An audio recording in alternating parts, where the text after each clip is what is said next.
پریاں خیالی مخلوقات ہیں جو مختلف ثقافتوں اور کہانیوں میں ذکر کی جاتی ہیں۔ انہیں عموماً خوبصورت، نازک اور جادوئی طاقتوں کے حامل مخلوقات کے طور پر پیش کیا جاتا ہے۔ پرانی کہانیوں میں پریوں کو انسانی شکل میں دکھایا جاتا ہے، جن کے پاس پر ہوتے ہیں اور وہ ہوا میں اڑ سکتی ہیں۔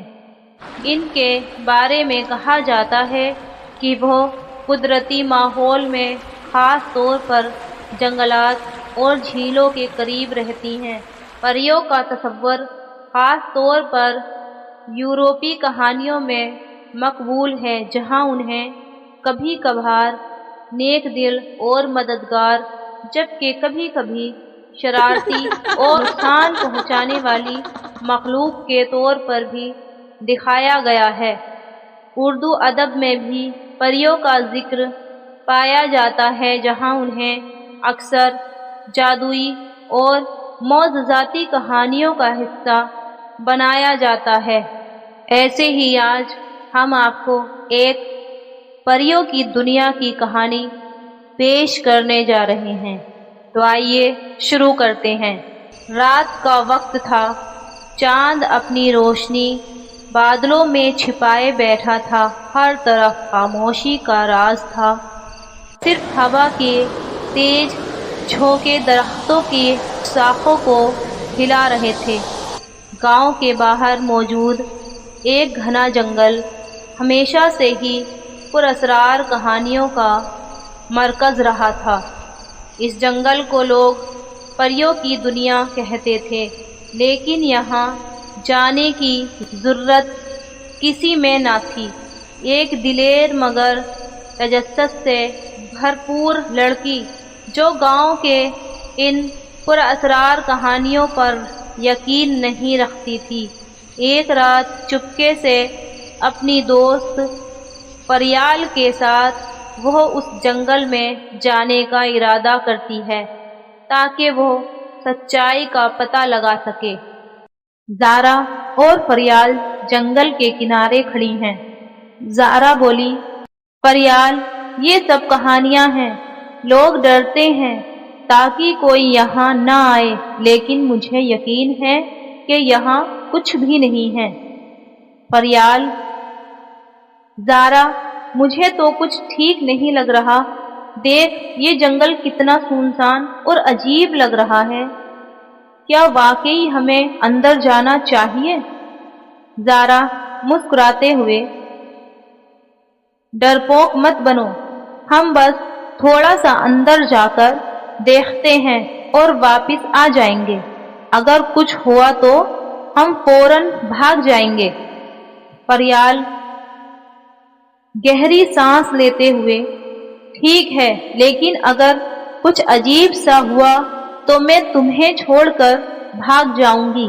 جنگل کے اندر قدم رکھتے ہی ہر طرف عجیب سا سکوت چھا گیا، ہوا کی سرسراہٹ جیسے کوئی سرگوشی کر رہی ہو، اور دور کہیں سے مدھم ہنسی کی آواز سنائی دی۔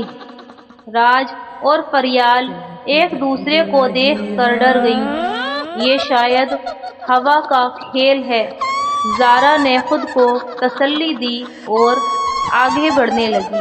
کچھ فاصلے پر انہوں نے ایک روشنی دیکھی، وہ دونوں اس روشنی کی طرف بڑھیں، لیکن جو قریب جاتی روشنی پیچھے ہٹ جاتی۔ زارا نے ہمت کر کے آواز لگائی، کون ہے وہاں؟ لیکن جواب میں صرف خاموشی ملی۔ اچانک روشنی غائب ہو گئی اور ہر طرف گہرا اندھیرا چھا گیا۔ اندھیرے میں دونوں نے محسوس کیا کہ ان کے ارد گرد کوئی چل رہا ہے۔ ہلکی ہلکی سرگوشیوں کی آوازیں سنائی دیں، جیسے کوئی قریب آ رہا ہو۔ زارا نے پریال کا ہاتھ مضبوطی سے پکڑ لیا۔ اچانک ان کے سامنے ایک پرچھائی نمودار ہوئی، جس کا چہرہ دھند میں چھپا ہوا تھا۔ تمہیں یہاں نہیں آنا چاہیے تھا۔ ایک گونجتی ہوئی آواز ان کے کانوں میں گونجی۔ پریوں کی دنیا ویسی نہ تھی جیسے کہانیوں میں بیان کی جاتی تھی۔ یہ ایک ایسی جگہ تھی جہاں بھٹکے ہوئے لوگ ہمیشہ کے لیے کھو جاتے تھے۔ زارا اور پریال نے بھاگنے کی کوشش کی، لیکن زمین جیسے ان کے قدم جکڑ رہی تھی۔ روشنی دوبارہ ظاہر ہوئی، لیکن اس بار اس کے ساتھ کئی پراسرار وجود بھی تھے، جن کی آنکھوں سے عجیب خوفناک چمک نکل رہی تھی۔ زارا نے چیخ کر کہا، ہم نے کچھ نہیں کیا، ہمیں جانے دو۔ ایک لمحے خاموشی کے بعد ایک آواز آئی، یہاں آنے والا کبھی واپس نہیں جاتا۔ تم نے ہماری دنیا کے اصول توڑے ہیں، اب تم یہاں سے کبھی باہر نہیں جا سکتی۔ یہاں آنے کی سزا صرف ایک ہی ہے، ہمیشہ کا اندھیرا۔ پریال روتے ہوئے بولی، ہمیں معاف کر دو، ہم وعدہ کرتے ہیں دوبارہ کبھی یہاں نہیں آئیں گے۔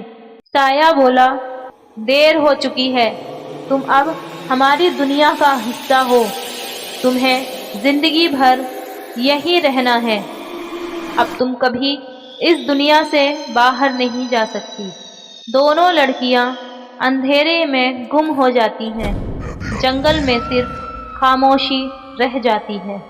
صبح ہونے پر گاؤں کے لوگ زارا اور پریال کو ڈھونڈنے نکلے، لیکن وہ دونوں کبھی نہ مل سکیں۔